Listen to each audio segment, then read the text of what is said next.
안녕하세요. 고등학교 과학동아리 운영 사례에 대해 말씀드릴 운중고등학교 교사 천명기입니다. 과학동아리를 운영하는 방법이나 형태에는 여러 가지가 있을 수 있습니다. 제가 지금 말씀드리는 부분도 과학동아리를 운영하는 하나의 방법으로 생각하시고 운영에 참고하시면 좋겠습니다.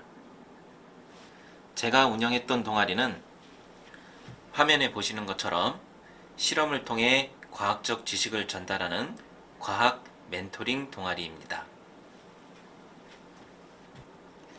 제가 이 동아리의 지도를 시작했을 때는 이미 동아리의 활동 방향이 정해져 있는 상태였습니다. 그래서 동아리의 정체성은 유지하면서 새로운 활동을 추가하기 위한 방안을 학생들과 논의해 보았습니다. 기존에는 학생들이 멘토링 프로그램을 구상한 후에 주말에 인근의 중학교를 찾아가서 중학생들과 함께 실험을 수행하는 활동을 진행하고 있었습니다. 그런데 학생들과 이야기를 하다 보니 왜 이런 활동들은 꼭 우리가 찾아가야만 할까? 우리가 의미 있는 활동을 하고 있으니 우리를 찾아오도록 할 수는 없을까? 라는 이야기를 하게 되었습니다. 또 우리가 현실적으로 그 학교를 찾아가서 뭔가 활동을 진행하려고 했을 때는 모든 준비물들을 다 챙겨서 가야 하고 또 주말에 그 학교를 따로 찾아가야 되는 그런 상황이었기 때문에 운영이 그렇게 쉽지도 않은 상황이었습니다. 그래서 좀 더 의미도 살리고 우리가 좀 효과적으로 활동을 진행할 수 있는 방법을 찾아보기로 했습니다. 그래서 구상하게 된 것이 우리 학교로 찾아올 수 있도록 하는, 학생들이 우리 학교로 찾아와서 함께 프로그램에 참여할 수 있도록 하는 활동을 진행해 보자고 했습니다. 그러면 대상은 어떤 학생들로 해야 될까 고민을 해 보았는데요. 주말이나 방과 후나 이럴 때 학생들을 오게 하면 이제 학교 입장에서도 외부인이 들어오게 되는 거니까 운영이 쉽지 않을 것 같았습니다. 그래서 우리의 일과 시간에, 우리의 동아리 활동 시간에 외부 학생들이 올 수 있게 하려면 어떤 학생들로 해야 될까 생각을 했는데요. 그렇게 하기 위해서는 중학생이나 초등학교 고학년은 힘들 것이고 초등학교 저학년, 1, 2학년의 경우에는 학교가 일찍 끝나니까 충분히 우리 동아리 활동 시간에 학생들을 오도록 하여서 활동을 진행할 수 있을 것으로 생각이 되었습니다.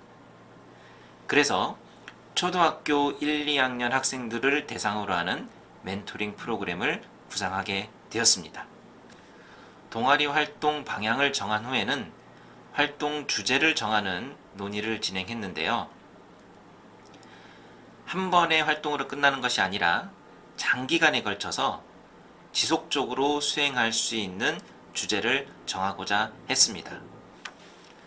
그리고 초등학교 1, 2학년 학생을 대상으로 활동해야 하기 때문에 어렵고 딱딱한 내용보다는 쉽고 재미있는 내용을 주제로 진행해야 하기 때문에 물리, 화학, 생명과학, 지구과학 이렇게 어떤 특정 과목에 치우치지 않고 여러 분야를 융합하여서 진행할 수 있는 주제로 선정하고자 했습니다.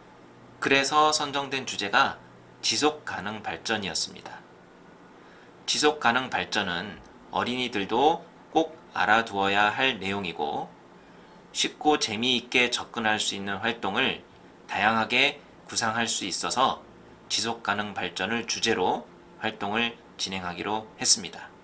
지속가능 발전을 주제로 하지만 매년 조금씩 구체화해서 주제를 변경했었습니다. 그래서 2015년부터 지속가능 발전과 관련된 활동을 진행해 왔는데요. 매년 똑같은 주제로 진행을 한 것은 아니고 지속가능 발전을 메인 테마로 하지만 그 메인 테마 안에서 조금씩 구체화해서 다른 활동을 진행을 했었습니다. 하지만 전체적인 주제는 지속가능 발전과 관련된 내용이었습니다. 그리고 학생들이 외부로 나가서 멘토링 활동을 진행해 본 경험은 있지만 외부의 학생들이 우리 학교로 찾아오게 해서 멘토링 프로그램을 진행해 본 경험은 없었기 때문에 본교 학생들을 대상으로 과학실로 와서 멘토링 프로그램에 참여해 보도록 하는 그런 연습도 진행하였습니다. 그 다음 고민했던 부분은 멘토링 프로그램의 경우 참여 인원에 제약이 있다는 것이었습니다. 한 번에 많은 인원이 참여할 수 없기 때문에 프로그램에 참여하지 않는 학생들도 자유롭게 관람할 수 있는 프로그램이 있으면 좋겠다고 생각했습니다. 그래서 멘토링 프로그램 외에도 전시물을 체험할 수 있는 프로그램도 진행하기로 했습니다. 그런데 이렇게 프로그램을 구상해서 외부 학생들이 우리 학교로 찾아오게 하려면 홍보를 해야겠죠. 그래서 우리의 활동을 알리는 홍보지도 제작하고 과학 관련 매거진도 제작하는 그런 활동도 진행하기로 했습니다. 그런데 지속가능 발전과 관련해서 좀 더 깊이 있는 탐구를 진행해보고 싶어하는 학생들도 많았습니다. 그래서 지속가능 발전과 관련된 주제를 선정하고 탐구 활동도 진행해보기로 했습니다. 이런 과정을 통해서 우리 동아리는 멘토링 프로그램과 체험 프로그램으로 구성된 과학관 활동, 그리고 지속가능 발전과 관련된 탐구 활동, 그리고 지속가능 발전과 우리 동아리에 대해서 알리는 캠페인 활동, 이렇게 세 가지의 활동을 진행하게 되었습니다. 2019년에는 미래지구와 공존하는 우리 동네 과학관을 활동 주제로 정했는데요. 학교 인근의 초등학생들을 초청해서 과학 관련 활동을 한다는 의미에서 우리 동네 과학관을 붙였고요.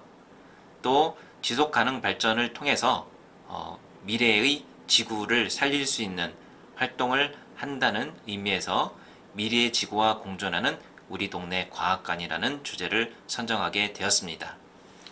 앞에서 말씀드린 대로 우리 동아리는 과학관 활동, 탐구 활동, 캠페인 활동을 진행하는데요. 2019년에는 과학관 활동으로 지금 보시는 것과 같은 멘토링 프로그램과 체험 프로그램이 진행되었습니다.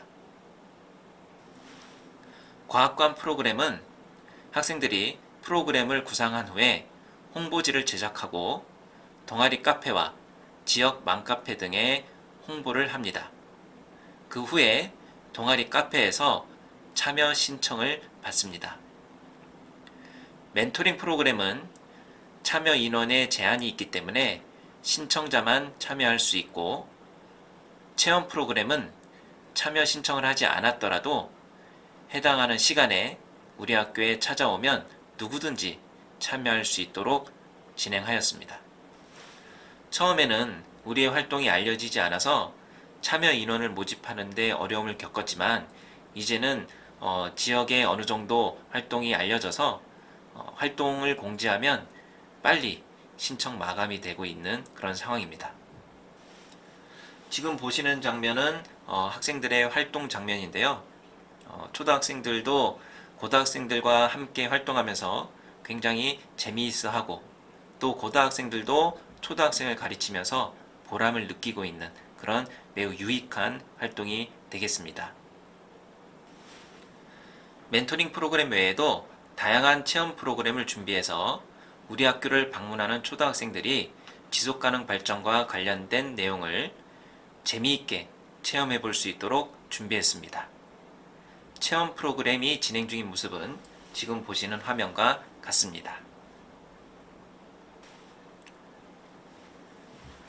다음은 탐구 활동에 대해서 말씀드리겠습니다.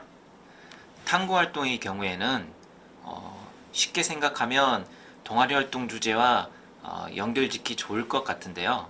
문제는 탐구를 하나의 주제로만 진행하는 것이 아니라 한 3개 정도의 탐구를 진행하게 되는데, 이 각각의 탐구와 동아리 활동 주제와 자연스럽게 연결되도록 하는 것이 쉽지 않습니다.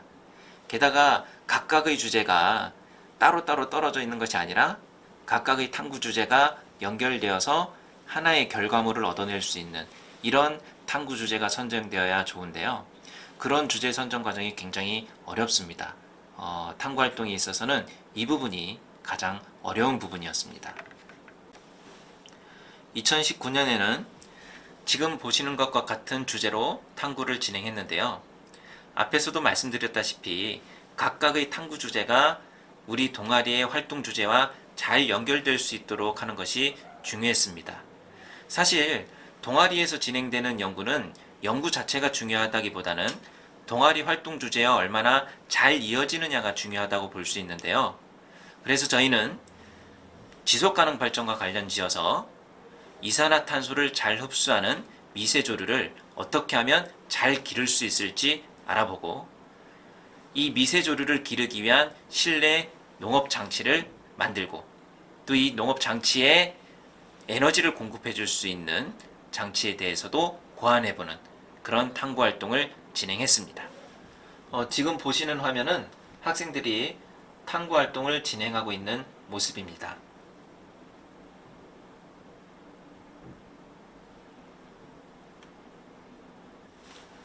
우리 동아리의 경우에는 동아리 학생들끼리 모여서 활동만 하면 끝나는 것이 아니라 외부의 학생들을 우리 학교로 올 수 있도록 해야 하기 때문에 홍보가 굉장히 중요했습니다.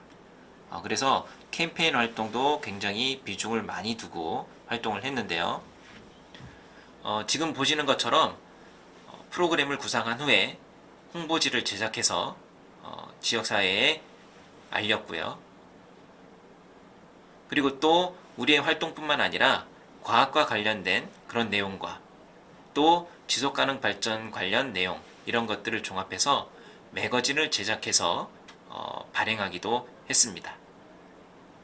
이런 활동들을 통해서 우리 동아리의 활동뿐만 아니라 지속가능 발전에 대해서 보다 많은 사람들이 관심을 가질 수 있도록 하였습니다.